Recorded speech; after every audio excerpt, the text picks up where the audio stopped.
dari fakta dari prodi hukum di hukum internasional. Nah, ini saya akan membawakan tentang materi.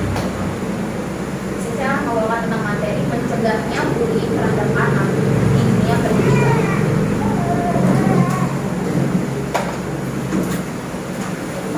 Apa tuh sih bullying? Bapak dan Ibu tahu kata bullying itu seperti apa? Kita ya.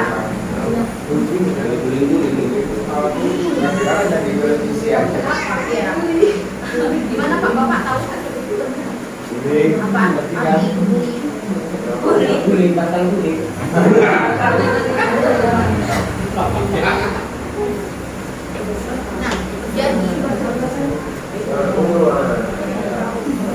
Jadi segala bentuk penindasan atau kekerasan yang dilakukan dengan sengaja oleh satu orang atau sekelompok orang yang lebih kuat atau berkuasa terhadap orang lain dengan tujuan untuk menyakiti dan dilakukan secara terus-menerus.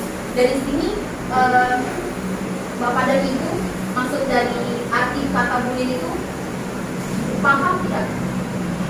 Dalam bentuk penindasan Iya, segala bentuk penindasan atau kekerasan, segala bentuk hal apapun terhadap penindasan, kekerasan seperti Kayak disambung lah ya. Kayak disambung.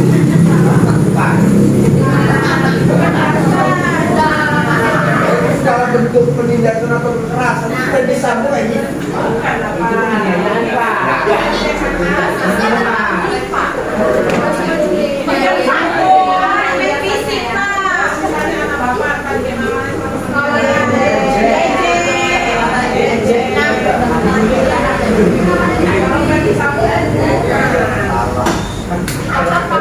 Faktor apa yang terjadinya faktor bullying, faktor apa yang terjadinya terjadi pada bullying tadi?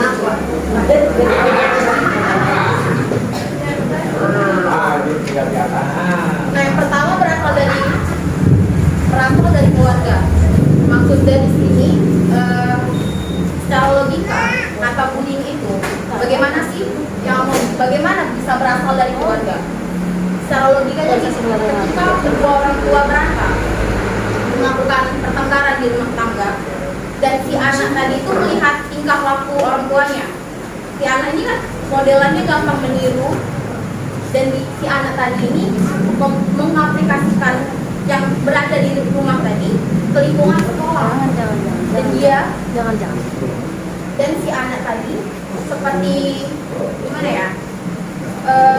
Ini membuat kekerasan melihat yang di rumah dan melakukannya di sekolah terhadap seorang anak yang lemah. Lalu yang kedua, di lingkungan sekitar, pergaulan sekolah dan pergaulan di masyarakat. Kalau yang sini paham kan Pak? Atau kurang biasa ini? Di lingkungan sekitar pergaulan sekolah. Nah, kita di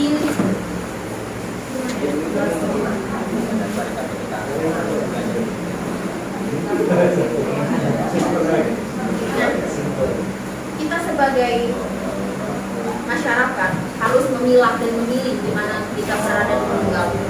Kita kan nggak mau nih, masa kita mau tinggal di lingkungan yang maksudnya di lingkungan yang banyak terjadi kasus narkoba atau pembunuhan atau disitu. Secara tidak langsung anak kita akan berdampak, akan terkena dampaknya dari terhadap lingkungan tersebut. Seperti itu.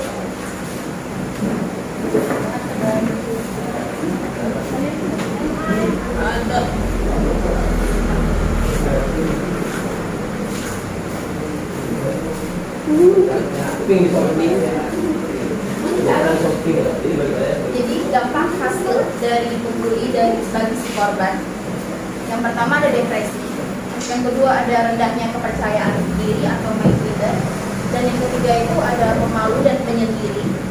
Yang keempat, merosotnya prestasi akademik anak di bidang pendidikan. Yang kelima, merasa terisolasi di dalam pergaulan. Dan yang terakhir, terpikir atau bahkan mencoba sampai bunuh diri. Ini kalau sampai ini tingkatnya sudah kasus tadi ini jika diketahui sudah mencapai di tingkat kasus pidana.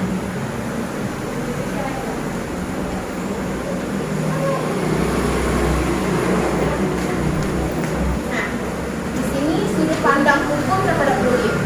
Yang pertama, saya mengambil 3 undang-undang. Yang pertama ada Undang-Undang Perlindungan Anak. Di pasal 75C Undang-Undang Nomor 35 Tahun 2014, setiap orang dilarang menempatkan, membiarkan, menyuruh melakukan, atau turut serta melakukan kekerasan terhadap anak. Yang kedua ini ada di Undang-Undang KUH Perdata, di pasal 345 KUH Perdata. Kemudian di Undang-Undang Informasi dan ini Undang-Undang ITE Pak Ibu. Di pasal 45 Undang-Undang Nomor 19 Tahun 2016.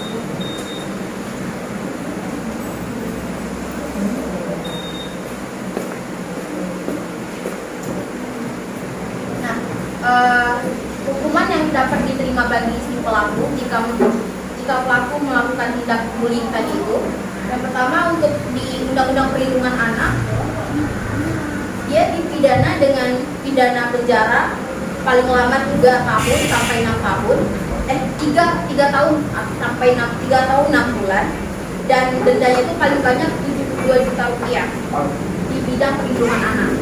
Kemudian bidang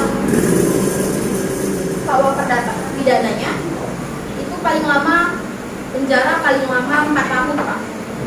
4 tahun sampai paling 4 tahun jika si korban tadi ini mencoba untuk bunuh diri. Jika dibullying terus menerus kan, jadi kayak si korban ini berpikir kayak apalah gunanya hidup jika terus dibully gitu kan. Nah, dari pidananya sendiri bisa dipenjara sampai si pelaku sampai 4 tahun. Kemudian dimasuk undang-undang ITE ini, kalau undang-undang ITE itu bisa dari jejaring sosial. Seperti kan kita mau posting foto di Facebook. Nah, itu banyak misalnya akun-akun yang menjelekan kita dari bentuk fisik ataupun makian di kolom komen biasanya itu, dan sampai terus menerus. Dan misalnya bapak dan ibu merasa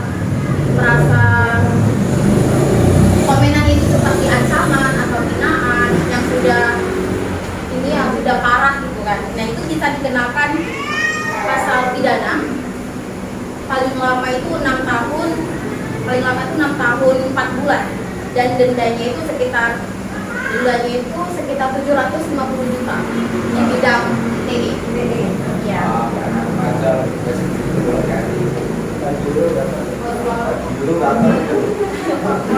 Tajiro 1 M.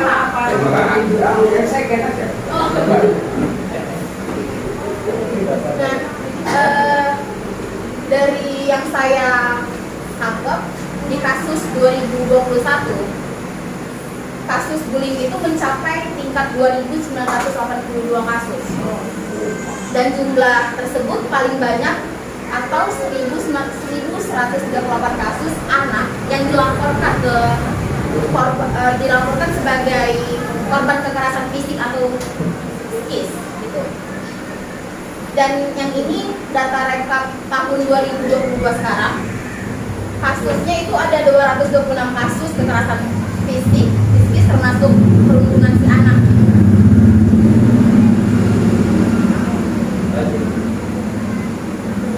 Nah, demikianlah hasil materi saya tentang bullying terhadap anak di dunia pendidikan.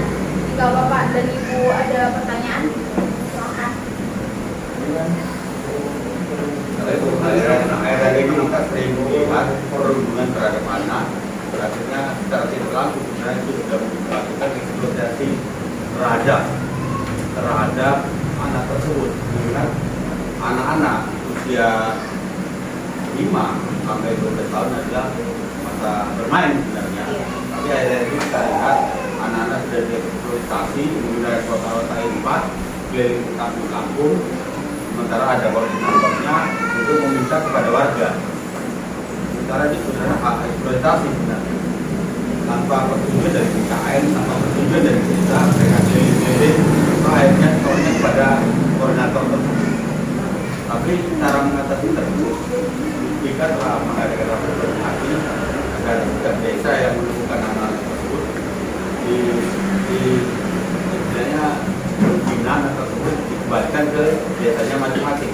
Tapi hari ini seperti kasus eksploitasi anak sangat luar biasa, sehingga berpegang agama meminta kota Ipak, padahal itu sebenarnya secara nyatanya itu adalah terorganisir.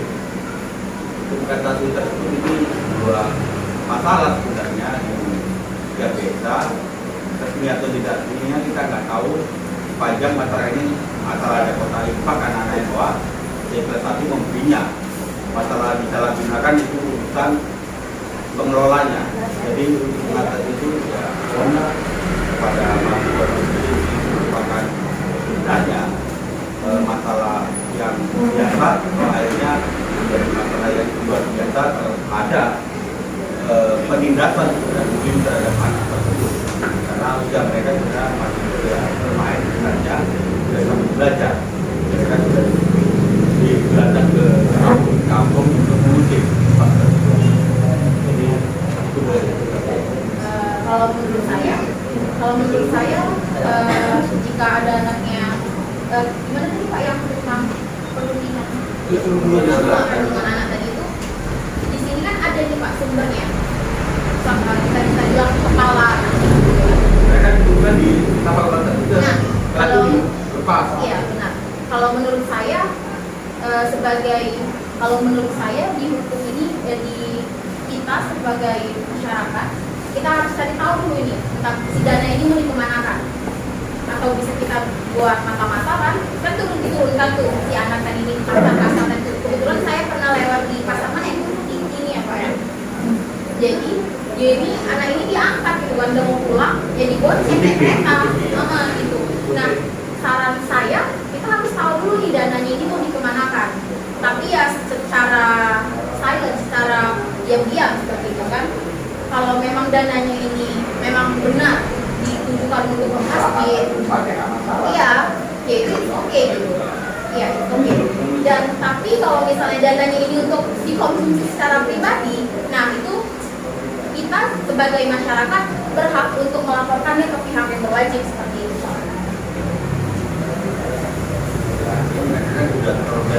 Iya, nah yang tadi saya bilang kita harus cari tahu dulu yang sumbernya ini, uangnya ini mau dikemanakan seperti itu. Saya cek anak-anak tersebut dari Kembang Kapung, saya cek adiknya Kembang Kapung, nggak ada kami bikin itu, bikin malu. Ada malu itu, kan? itu kan hanya pengakuan. Maka saya mohon maka harus jika ada tersebut, tanya tegas dari mana sumbernya. Iya. Ya perlu telepon aja, desa mana ada kita lebih, desa mana telepon aja. Iya. Jangan bikin perlu memberitakan anak. Kasihan loh anak. Benar. Berdayakan seperti itu. Nggak mau belajar lagi tuh, jawabannya udah duit itu.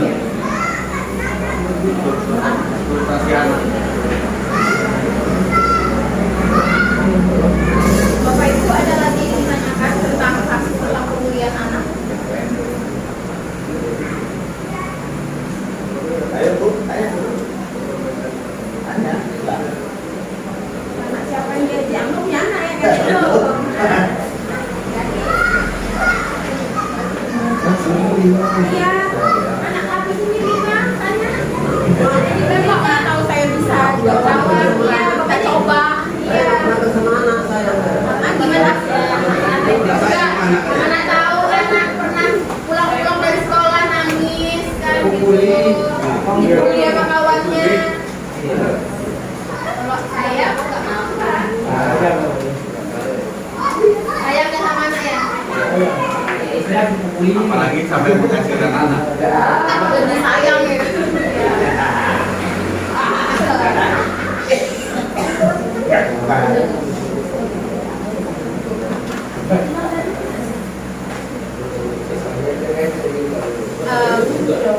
Ada lagi ya Pak, coba kita tanyakan tentang pemulihan si anak.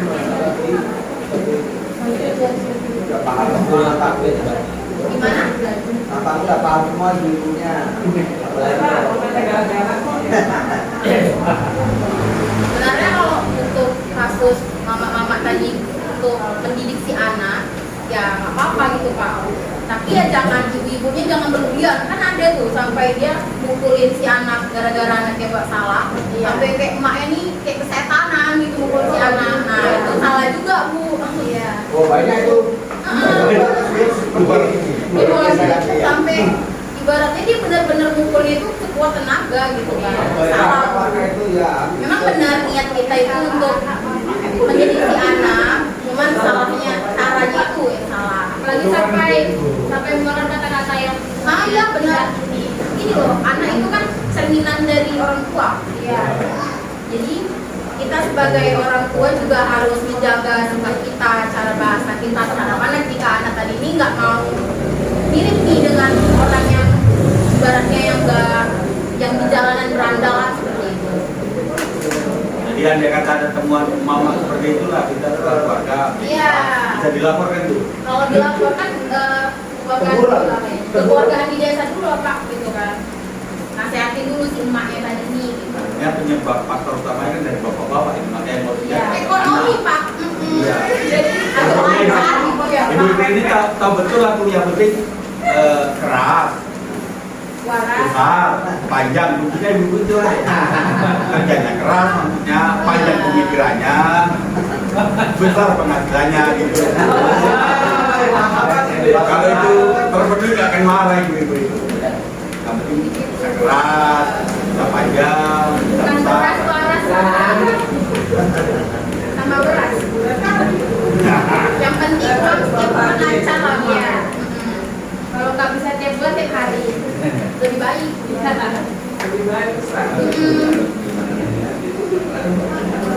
Ada yang bertanya Bu, kalau ada Anak-anak awak yang masalah. udah malamnya gitu Pak, anak-anak mengajar bapak. Ya, bapak yang tadi kan sejak ada pendidikan anak ini, kita pendidik anak itu agak susah. Nah, saya mau bilang gini ya. Iya, kalau cara kasus bapak tadi itu kita dari lingkungan Pak, lingkungannya. Nah kita harus tahu di lingkungannya seperti apa. Anak kita sekolah, gimana lingkungannya seperti apa, rumahnya kita tinggal di lingkungannya seperti apa. Kalau mungkin menurut saya dari keluarga inti kita aja bisa kita menjaga si anak. Kita nggak tahu tuh yang di luarnya gimana kan. Nah jadi pentingnya kita memilih tempat tinggal tadi itu sangat penting untuk pola pikir si anak tadi. Gimana Pak? Nggak juga Pak, kalau di bawah kan saya nggak bisa sosialisasi. Ya, satu sosial Pak.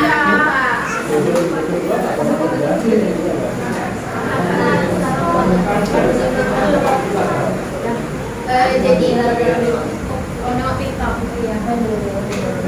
Udah banyak lagi. Demikianlah hasil materi saya. Sekian dan terima kasih.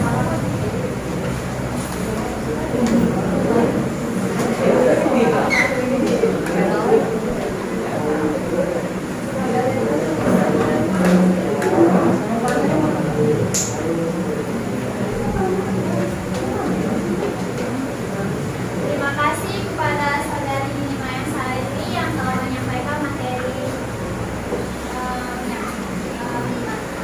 Oke.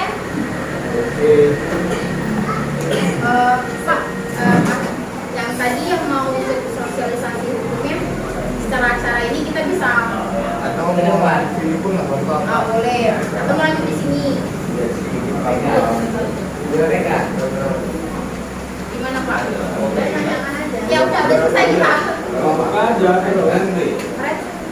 Masa tahu.